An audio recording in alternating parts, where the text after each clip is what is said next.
दोस्तों, क्या आपने कभी ऐसी रोशनी देखी है जो आपको गुमराह कर देती है? सुंदरबन की उस यात्रा में मैंने आतिशी भूत की वह रहस्यमय रोशनी देखी जो लोगों को ऐसे रास्तों पर ले जाती है जहां से वे लौटकर नहीं आते। दोस्तों, आज के इस भौतिक घटना के एपिसोड को हम मनीष जी के पॉइंट ऑफ व्यू से सुनेंगे।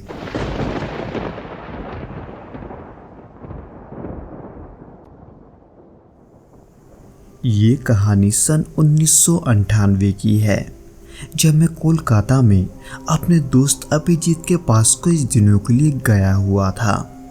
अभिजीत से मेरी कॉलेज के दिनों से गहरी दोस्ती थी और ये मेरा कुछ समय कोलकाता में बिताने का पहला मौका था। उस वक्त मैं 22 साल का था। कोलकाता की भीड़ भाड़ और हलचल से दूर अभिजीत ने सुझाव दिया कि हमें सुंदरबन की यात्रा पर जाना चाहिए और ये सुनकर मैं तुरंत तैयार भी हो गया। उसके ठीक अगले ही दिन सुबह हमने यात्रा की योजना बनाई।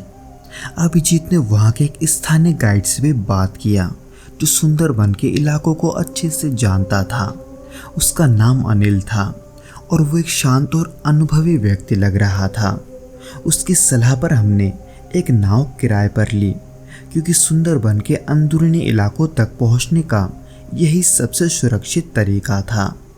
अनिल ने हमें बताया कि सुंदरबन जितना सुंदर है उतना ही खतरनाक भी। जंगलों और दलदली इलाकों में कई बार लोग गायब भी हो जाते हैं।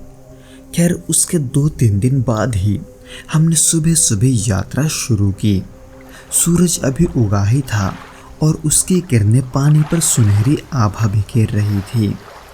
हमारी नाव धीरे धीरे मैनग्रोव के घने जंगलों के बीच से गुजर रही थी। चारों तरफ पक्षियों की चरचराहट और पानी की हल्की लहरों की आवाज़ माहौल को बेहद शांतिपूर्ण बना रही थी। मैं इस प्राकृतिक सुंदरता को देखकर मंत्रमुग्ध था। शुरुआत के कुछ घंटे बेहद सुखद और शांतिपूर्ण थे। मैनग्रोव के पेड़ों की जड़ें पानी में अजीबोगरीब आकृतियाँ बना रही थी और हवा में हल्की सी नमी थी। लेकिन जैसे जैसे दिन ढलने लगा माहौल में बदलाव आना शुरू हो गया। सूरज पश्चिम की ओर झुक चुका था और आसमान गुलाबी और नारंगी रंग में रंग गया था। पक्षियों की आवाज़ें अब धीरे धीरे कम हो रही थी और जंगल में एक अजीब सा सन्नाटा छा गया था। और उस आवाज़ को तोड़ते हुए कभी कभी उल्लुओं की आवाज़, तो कभी लोमड़ियों की, तो कभी कुत्तों की भौंकने की आवाज़ें आती। सूरज को ढलता देख अनिल ने कहा कि हमें सूर्यास्त से पहले मुख्य जल मार्ग पर लौट जाना चाहिए। हालांकि उसने ये बात ऐसे कही जैसे वो बस एक सामान्य सलाह दे रहा हो, लेकिन उसके चेहरे पर एक अजीब सा भाव आ गया था। जब मैंने उससे पूछा कि उसने ऐसा क्यों कहा तो उसने थोड़ी देर चुप रहकर जवाब दिया। उसने कहा कि ऐसा नहीं है कि मैं डरा हुआ हूँ, लेकिन ये इलाका रात में अनजान हो जाता है। उसकी बातें सुनकर ऐसा लगा जैसे वो कुछ छुपाने की कोशिश कर रहा हो, लेकिन मैंने ज़्यादा जोर देना सही नहीं समझा। जब सूरज पूरी तरह से ढल गया तो हम एक छोटे से द्वीप पर रुके। वहाँ पानी की धाराएं बहुत ही ज़्यादा शांत थी। वहाँ पर अनिल ने ऐसा भी कहा कि ये जगह रात बिताने के लिए सुरक्षित है, इसलिए हमने वहीं अपना टेंट लगाया। उसके बाद धीरे धीरे रात गहराने लगी और चारों तरफ घना अंधेरा फैल गया। उसी के साथ हवा में एक अजीब सी ठंडक भी बढ़ गई और उसी के साथ टेंट के बाहर झिंगुरों की आवाज़ें और पानी में हल्की हल्की लहरों की ध्वनि माहौल को और भी रहस्यमय बना रही थी। मैं टेंट के बाहर बैठा हुआ था और चारों तरफ के नज़ारे देख रहा था। तभी मेरी नज़र पानी के ऊपर एक हल्की सी रोशनी पर पड़ी। वो रोशनी स्थिर नहीं थी, बल्कि धीरे धीरे ऊपर नीचे हो रही थी, जैसे किसी ने लालटेन जलाकर हवा में पकड़ रखा हो। पहले तो मैंने इसे अपनी आंखों का भ्रम समझा, लेकिन जब वो रोशनी कुछ देर तक ऐसा ही रहा तो मैंने उसे गौर से देखा।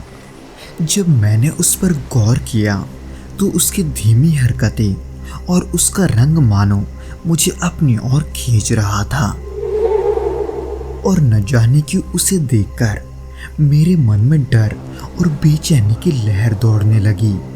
ऐसा लग रहा था जैसे कुछ अनहोनी होने वाली हो, लेकिन मैंने अपनी इन भावनाओं को खुद तक ही सीमित रखने की कोशिश की। पर हर गुजरते पल के साथ वो रोशनी और भी अजीब लगने लगी थी। पर फिर अचानक कुछ देर के बाद वो रोशनी धीरे धीरे गायब हो गई। मैंने सोचा कि शायद ये किसी मछुआरे की ही लालटेन हो सकती है, लेकिन इस इलाके में इतनी रात को कोई क्यों ही होगा, ये सवाल भी मेरे मन में गूंज रहा था।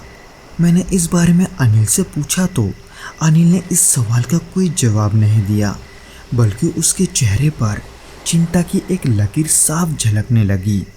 हालांकि पहले मैंने इस बात पर जोर नहीं दिया, पर रात के दूसरे पहर में मुझे वो रोशनी फिर से दिखाई दी, लेकिन इस बार वो हमारी नाव के और करीब आ गया था, और उसके साथ एक धीमी सी सिसकिया जैसी आवाज भी सुनाई दे रही थी।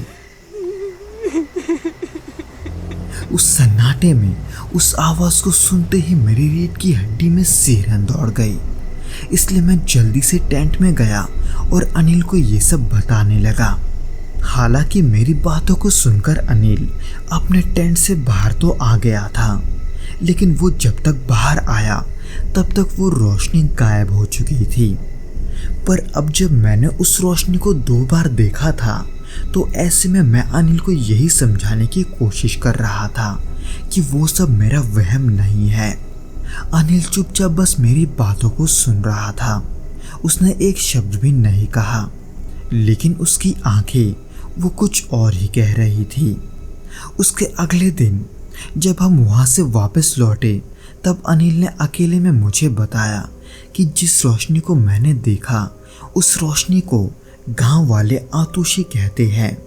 ऐसा माना जाता है कि आतोशी भूत लोगों को रोशनी दिखाकर गुमराह करती है, यानी कि ये रोशनी अक्सर पानी के ऊपर या जंगल के अंदर दिखाई देती है, और जो लोग उसका पीछा करके उसके पीछे चलते हैं वो रास्ता भटक जाते हैं।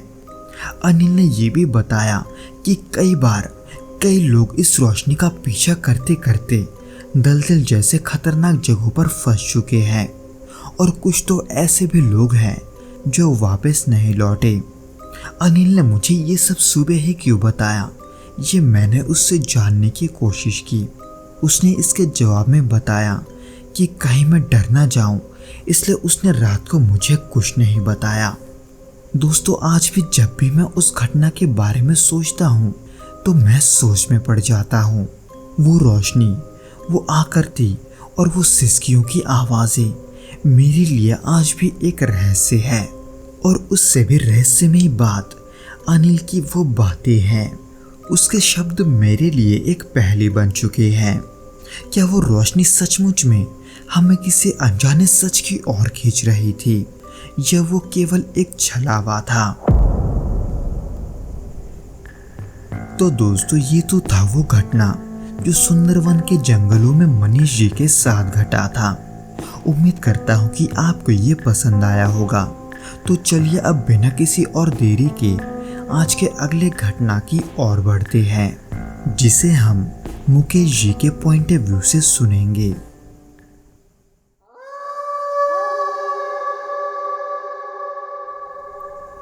ये साल 2002 की बात है, जब मैं बिहार के एक छोटे से गांव में स्कूल टीचर के तौर पर काम कर रहा था। उस गांव का नाम था बोनगांव, और ये जगह अपने घनी हरियाली के लिए जानी जाती थी। लेकिन उस हरियाली में कुछ ऐसा था जो रात के समय डरावना महसूस होता था। ये स्कूल करीब 8-9 साल पहले बनाया गया था, जो था तो छोटा, लेकिन उसमें छात्रों की संख्या काफ़ी थी, क्योंकि उस समय हर गांव में स्कूल नहीं हुआ करते थे। इसलिए आसपास के कई गांव के बच्चे यही पढ़ने आते थे। हालांकि उस स्कूल का स्थान थोड़ा अनोखा था, क्योंकि ये गांव के बाहरी हिस्से में घने जंगल के ठीक किनारे बना हुआ था। वो जंगल इतना घना था कि उसके अंदर सूरज की रोशनी भी मुश्किल से पहुंचती थी। खैर, उस दौरान स्कूल में मुझे कुछ दिनों तक देर तक रुकना था, क्योंकि वार्षिक परीक्षाओं के वजह से मुझे बच्चों के पेपर चेक करने थे। उसी बीच एक दिन की बात है जब मुझे पेपर चेक करते हुए काफ़ी देर हो चुका था। घड़ी देखा तो तब रात के 7 बज रहे थे, जब ज़्यादातर गांव वाले रात के खाने की तैयारी करते हैं। तब मैं स्कूल में अकेला अपना काम कर रहा था।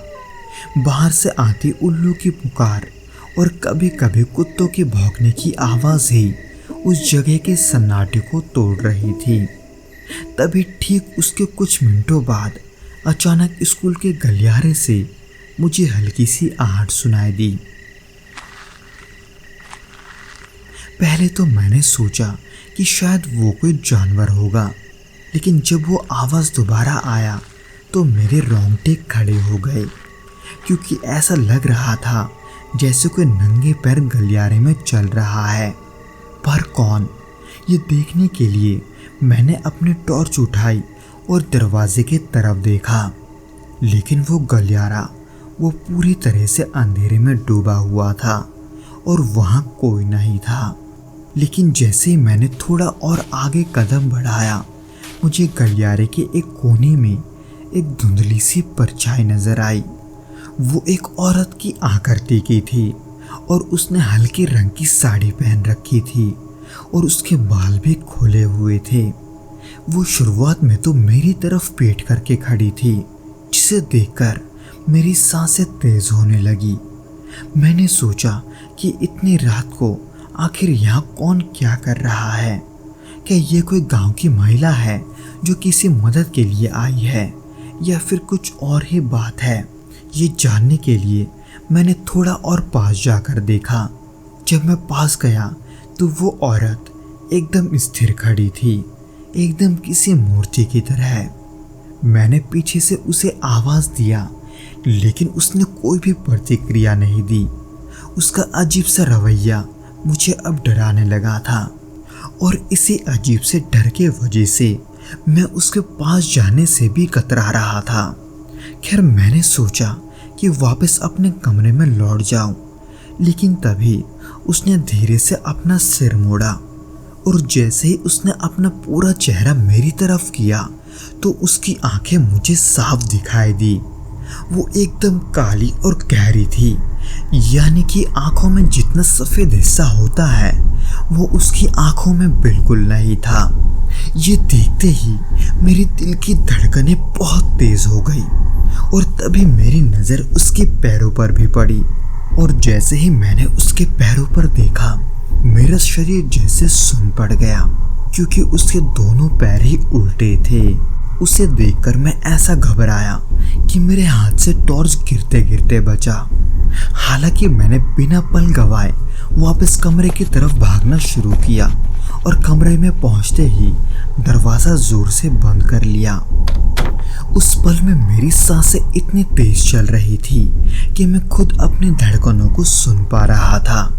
हालांकि उसके बाद वो औरत कहाँ गई ये मैं नहीं जानता, क्योंकि उस रात मैं पूरा समय जागता रहा। मुझे डर था कि वो औरत दरवाजे के बाहर खड़ी होगी, और साथ में ये कि कहीं वो अंदर ना आ जाए। मैं इसी डर के कारण दरवाजे को पूरी रात देखता रहा। उस खामोशी में एक अजीब सा डरावना एहसास था। खैर, सुबह होते ही जब मैंने दरवाज़ा खोला और बाहर देखा, तब गलियारा बिल्कुल खाली था, लेकिन वहाँ मिट्टी से सने हुए कई सारे पैरों के निशान थे, जिसकी एक और असामान्य बात ये भी थी कि उनमें से हर दूसरा पैर उल्टा सा नज़र आ रहा था, यानी कि एक पैर सीधा था और दूसरा उल्टा, जो कि मैंने उसी दिन दोबारा देखा जब इत्तेफाक से मेरी नज़र स्कूल के पीछे की जंगल की ओर गई, जहाँ की ज़मीन पर ठीक वैसे ही पैरों के निशान थे जैसा स्कूल के अंदर मैंने देखा था, जो कि वहाँ से होते हुए घने जंगल की ओर जा रहे थे। ये सब देखकर मुझे यकीन ही नहीं हो पा रहा था कि ये सब मेरी कल्पना है या हकीकत। पर उस घटना के बाद मैंने कभी भी रात के समय स्कूल में रुकने की हिम्मत नहीं की। हालांकि मुझे आज तक नहीं पता चला कि वो औरत कौन थी और वो वहाँ क्यों आई थी, लेकिन वो अनुभव आज भी मेरे दिमाग में कैद है और जब भी मैं उन्हें याद करता हूँ तो मेरे रोंगटे खड़े हो जाते हैं। तो दोस्तों, ये तो था वो घटना जो कि मुकेश जी के साथ घटा था। उम्मीद करता हूँ कि आपको ये पसंद आया होगा और अगर आया हो तो प्लीज़ इस वीडियो को लाइक करके इसे अपने दोस्तों के साथ शेयर ज़रूर करना और हमें कमेंट करके ये ज़रूर बताना कि आपको ये वीडियो कैसा लगा।